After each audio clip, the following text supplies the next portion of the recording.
Hi everyone. Thanks for joining us as we celebrate International Stuttering Awareness Day. This year's theme is a diverse stuttering community, meeting challenges with strengths. Today, I'm honored to speak with Kyle, a high school student who is here to share his personal journey with stuttering, the challenges he faced, the strengths he's discovered, and the message he hopes to share with others. Kyle, thank you so much for being here. Let's begin. To start, Kyle, may you tell us about your early experiences with stuttering and how it shaped your identity growing up? Yeah, of course. I'm Kyle Chu, and I'm a rising senior at Taipei American School.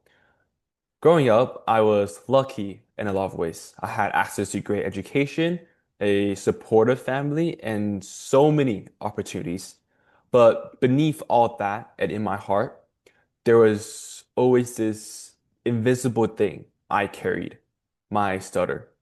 It was something that turned even simple things like introducing myself into these really difficult moments. I remember one time I saw my name saved in my best friend's contact list as Kyle. And yeah, it was meant as a joke. And now I can look back and laugh. But if you had asked me at 12 years old how I felt, I probably would have cried right there and then. That moment stuck with me. It made me feel like my voice, the way it naturally comes out, just wasn't enough.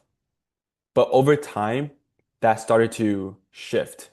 And I think the biggest change wasn't just in how I spoke, it was in how I saw my voice and what it meant to own it.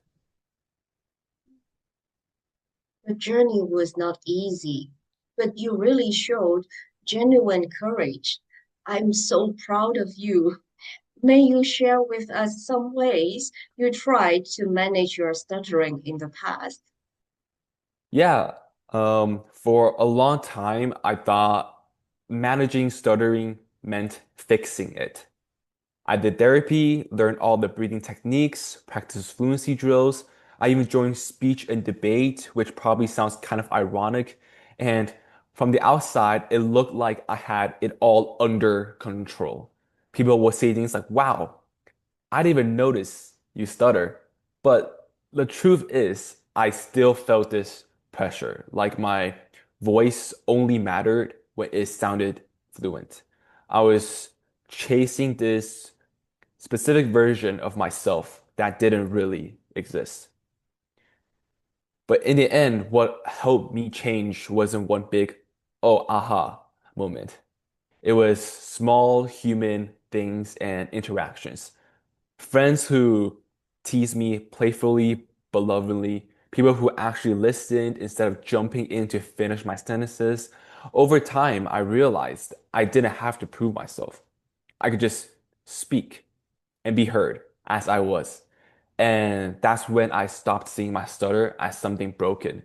I started seeing it as something that belonged to me, something that didn't need fixing. You are incredibly mature and strong.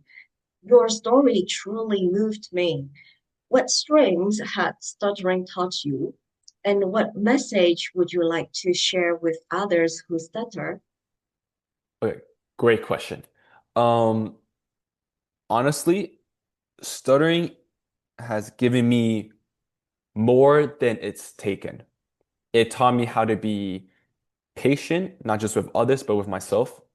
It taught me empathy because I know what it feels like to be unheard and has gone through a lot of struggles. And most of all, it has taught me resilience, the kind that comes from showing up again and again, even when your voice shakes or stalls. Confidence, I've realized, doesn't come from sounding perfect. It comes from choosing to speak anyway.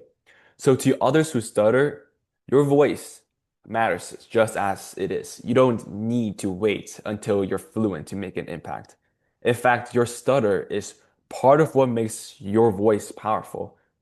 And that's why I'm here today, not just to share my victory, but to take that first step in joining a larger community in raising awareness and hopefully helping someone else feel a little bit more seen, a little bit more comfortable and included in our society today. Thank you, Kyle. Your sharing is so powerful and motivating. Your story reminds us that there is no one way to live with stuttering. Each journey is unique and each voice has value. And to everyone watching, may we continue building a diverse, inclusive, and strong community together.